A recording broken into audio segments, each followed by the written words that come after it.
waaw maa ngi tudd Mamadou Diène coordonnateur national de la fédération des enseignants éducateurs pour la République ndaje bi nag mën naa ne du tey lañ ko commencé mais dafa fekk ñu commencé ko ak faire ki bi nga xamante ne mooy benn organisation bu bees boo xamante ne tey mu ngi ci au niveau national implanté dans les 45 départements du Sénégal donc journée philosophique yi vraiment occasion la pour au moins ñun ñu mën a contribuer parce que après tout ay enseignants lañ ay éducateurs ñun ñoo ko jëfal sunu bopp encadrer xale yi dimbale xale yi pour que au moins ñu mën a corriger yenn imperfection yoo xamante ne am na ñoom ci seen biir donc sunu rôle mooy que ne newul pour remplacer 9 mois cours mais journée bi tamit genre révision la genre boo xamante ne xale yi dañuy ruminer am nañ seen ay coquilles am nañ seen ay erreurs yu ndaw donc décompresser aussi professeurs yi ak professeurs ak ñoom seen biir ñu mën a def yenn échange yoo xamante ne changer ay expérience pour que au moins effectivement ñu mën a am quand même un taux de réussite extraordinaire au niveau quand même de Thiès. journée bi aussi nag enregistré nañ ay collègues yoo xamante ne jóge nañ ci yeneen régions yi jóge nañ Tivaouane ñii jóge nañ Mbour ñii jóge nañ Thiès ñii jóge nañ Fatick donc macha allah dañ ci sant yàlla te xam ne ne faire objectif am ñett la mooy accompagner enseignants yi accompagner sunu système éducatif école accompagner aussi nag état bi ci wàllu politique éducative parce que gis nañ ne li nga xamante ne président Macky Sall def na ko ci wàllum njàng ak njàngale gis naa ne de 1960 en 2012 benn président defu ko kon loolu bu demee ba am ñun ñii ñu gis ni effectivement mu ngi liggéey moo ñu gën a convaincre quand même ñu ne kii kat gor la mu ngi góorgóorlu nañ ko jàppale dimbale ko au moins que ni population yi xam ne effectivement lu ñuy def nag ñëpp nag war na leen.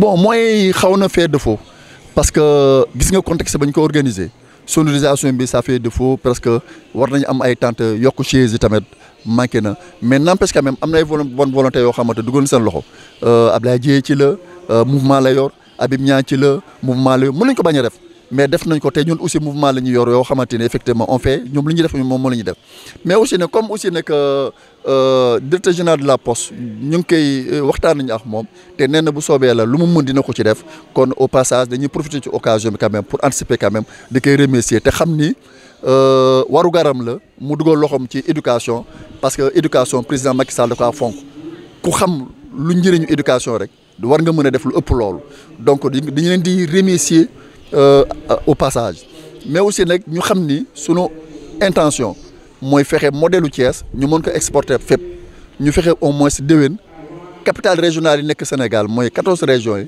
ñu mën a organiser mel noonu mais incha allah bu ANSP yi jeexee au moins dinañ organiser français ak histoire géographie ndaxte français mooy sunu médium de travail mais discipline bu garaaw la parce que boo mënta français aussi nag pour yenn discipline mën ci génne dina xaw a jafe mais nañ profiter nañ xam ne aussi.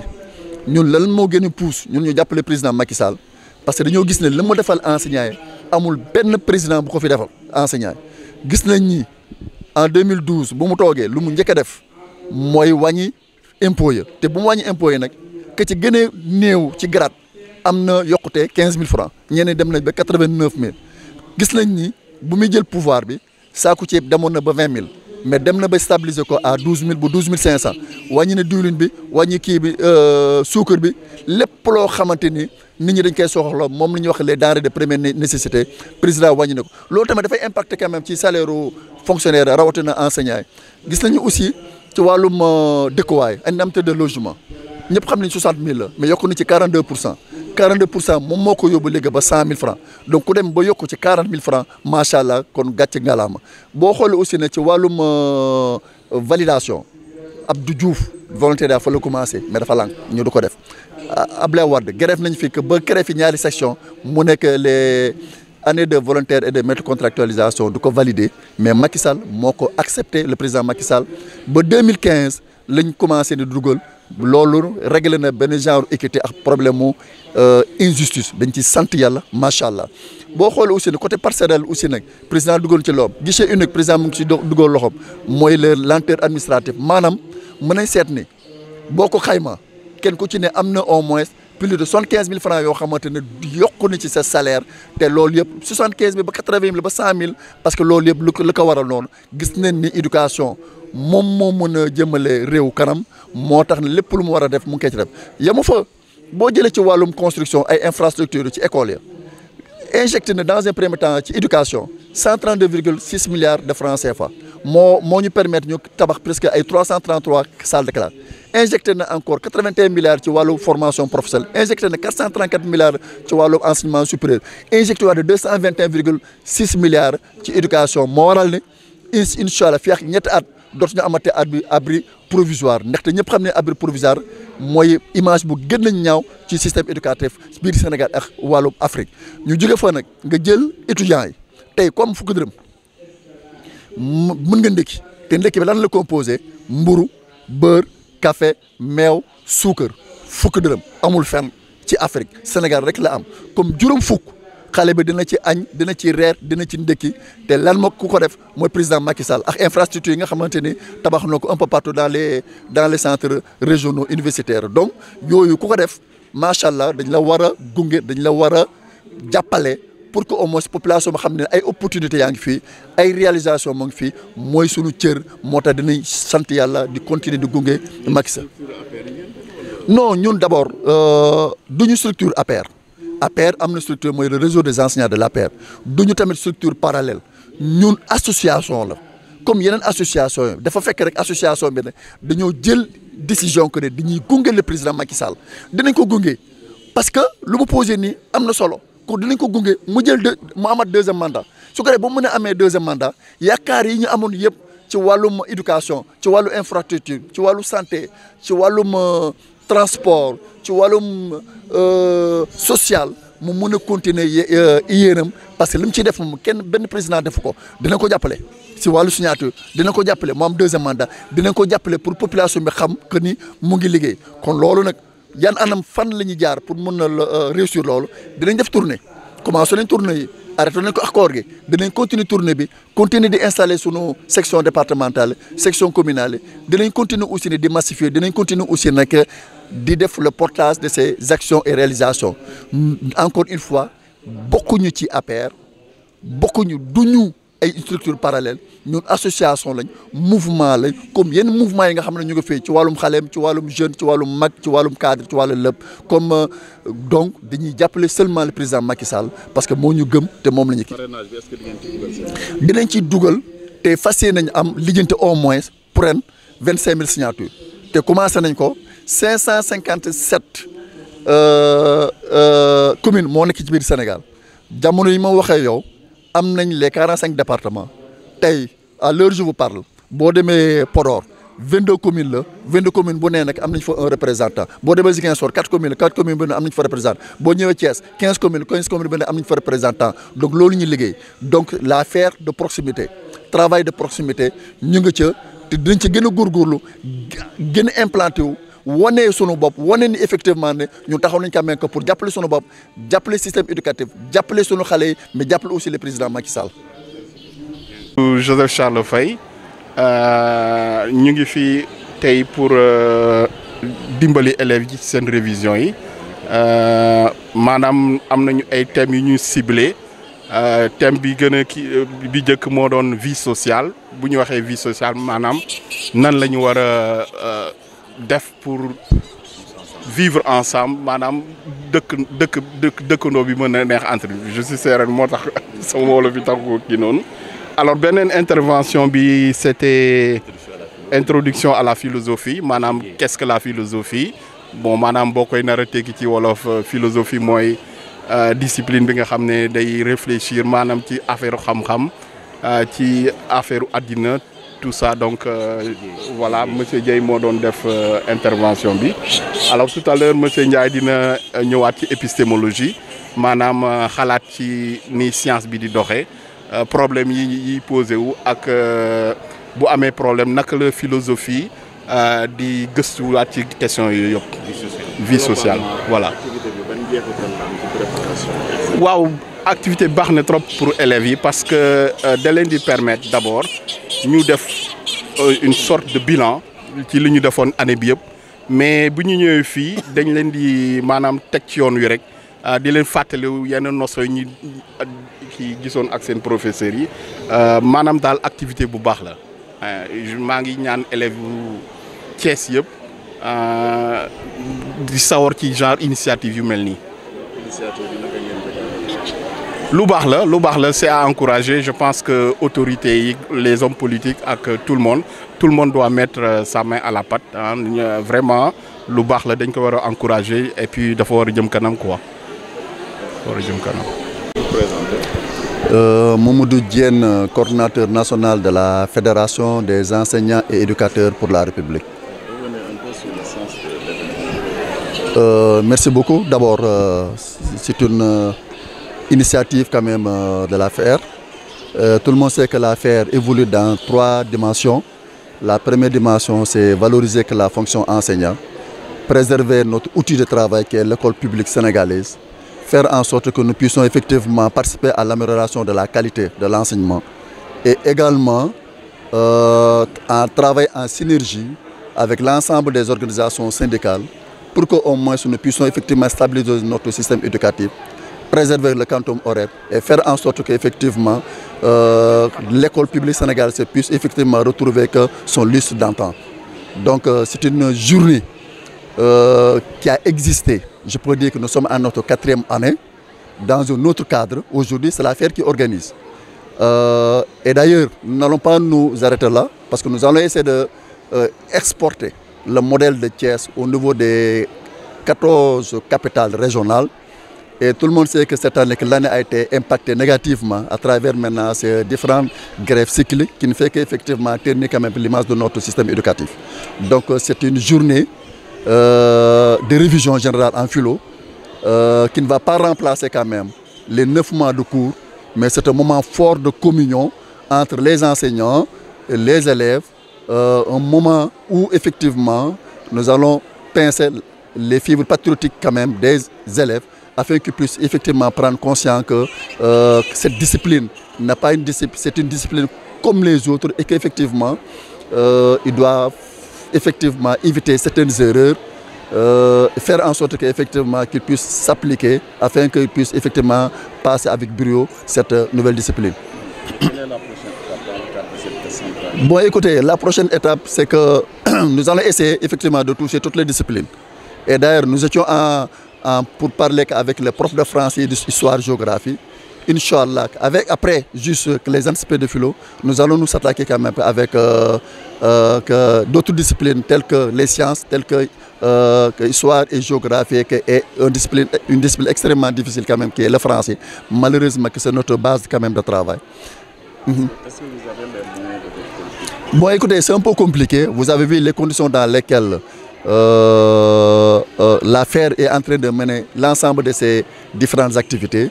Mais n'empêche, nous avons quand même des promesses fermes. D'abord, nous remercions au passage quand même Ablaye qui a mis une petite contribution, de même que Habib Niang, et sans tarder, j'ai forte chance qu'effectivement notre camarade déjà de la Poste va réagir. Il va dire effectivement que quelle que soit la situation, il va réagir parce que les enfants, ce sont ses enfants.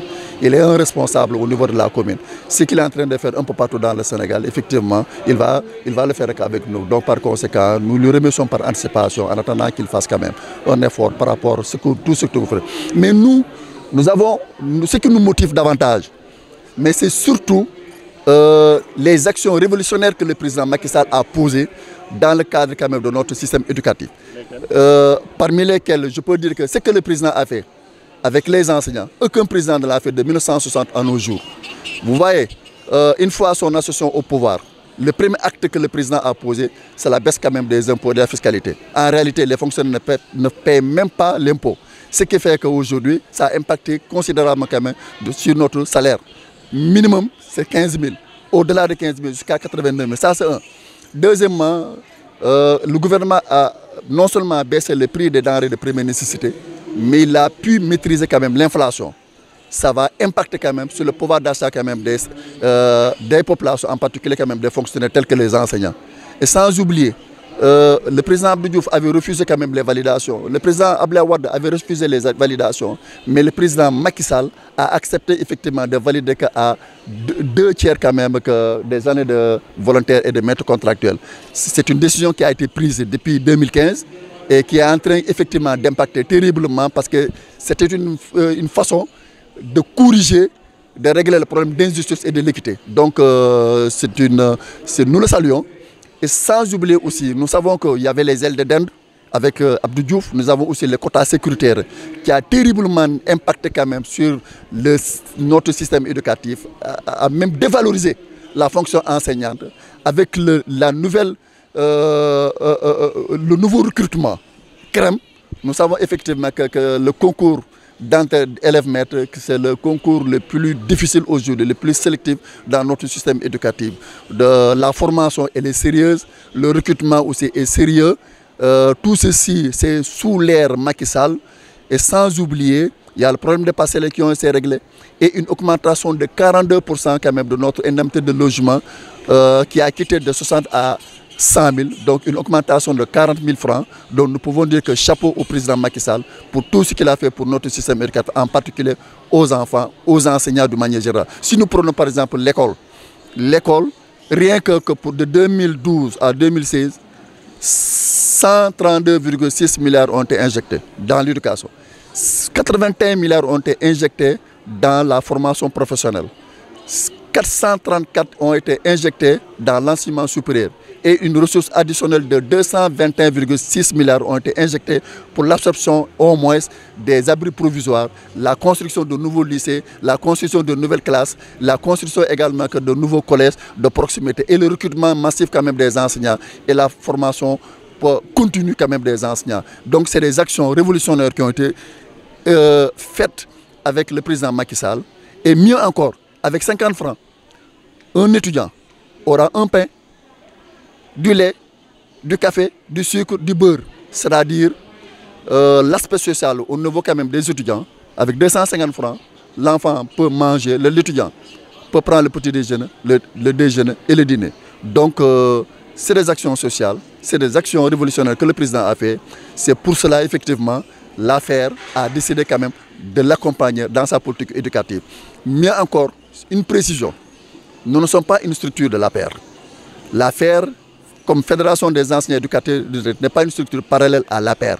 Nous ne sommes pas dans l'APR. Nous sommes une association seulement qui accompagne le président de la République. Nous ne voulons pas que les gens fassent quand même cet amalgame, que c'est une structure parallèle. Nous n'avons absolument rien à voir avec le réseau des enseignants de l'APR. Parmi nous, nous avons des enseignants. Nous avons des enseignants de métiers, nous avons des femmes de développement comme Fatma Tando, nous avons d'autres, les maîtres coraniques. Donc c'est notre philosophie. Notre philosophie c'est quoi? C'est que nous sommes convaincus de ce que le président est en train de faire. Nous l'accompagnons tout simplement et participer quand même à sa réélection dès le premier tour. Au-delà de ces révisions, quelles sont les prochaines initiatives? Bon, les prochaines initiatives aussi, nous le savons. Nous sommes à la veille des élections présidentielles. Nous allons entamer une tournée nationale, nécessairement pour continuer à installer, à massifier et également faire le portage quand même des actions, les politiques publiques du président de la République, surtout l'axe 2 qui concerne maintenant le capital humain. Donc c'est la signature aussi, il faut le dire, par rapport au parrainage. Nous comptons au moins mobiliser au moins 25 000 signatures pour ne pas être exagéré. Nous allons essayer de mobiliser 25 000 signatures. D'autant plus que l'affaire est présente dans les 45 départements du Sénégal. Notre objectif c'est d'être présent dans les 557 communes qui composent le Sénégal, les 45 départements, ça fait 602 collectivités locales. C'est ça notre challenge, faire en sorte que l'affaire soit présente pour au moins faire quand même le portage quand même de toutes les actions du président de la République, asseoir son autorité dans le Sénégal et faire en sorte que la population puisse s'approprier quand même de ces actions qu'il est en train de faire tous les jours, à tous les niveaux, tous les secteurs, dans le secteur de la santé, de la sécurité, de l'enseignement, du volet social, ainsi de suite, pour ne citer que ça là. Je m'appelle Joseph Charles Faye, je suis le CPI de Philo. Alors là, on est en train de présenter une conférence à l'intention des élèves pour leur préparation au bac. Tout à l'heure, nous avons assisté à une série d'interventions portant sur la vie sociale d'abord, qu'est-ce que la philosophie, Ensuite, il y a eu une intervention sur l'épistémologie. Donc là, nous sommes en train de... nous sommes en pause et tout à l'heure, les travaux vont reprendre. Je pense qu'il y a M. Ndiaye qui va faire une intervention sur l'épistémologie. Voilà. Donc, voilà, on salue la présence massive des élèves. Leur forte présence montre effectivement qu'ils attachent un dû prix à ces activités que nous menons. Cela participe de leur formation, de leur éducation de façon générale. Et donc ce sont des genres d'initiatives qu'il faut encourager. Et quelle est la pertinence de ce projet dans le processus de préparation? Oui, ça permet aux élèves d'abord de faire une synthèse de leur préparation, de leur révision, de revenir sur certaines notions du programme qui ne semblent pas bien comprises. Et donc là, nous ne faisons que leur répéter un certain nombre de choses qu'ils ont vues en classe. Donc, comme on dit, la répétition est pédagogique et peut-être éviter que certains ne s'égarent. Hein, parce qu'il y a des choses qu'il ne faut pas dire en philo. Et donc c'est le lieu indiqué justement pour remédier à toutes ces sortes de difficultés. Oui, je pense que c'est une bonne initiative qu'il faut renouveler. Les professeurs en demandent, les élèves également en redemandent. Et je pense que de telles initiatives sont à pérenniser. Ouais.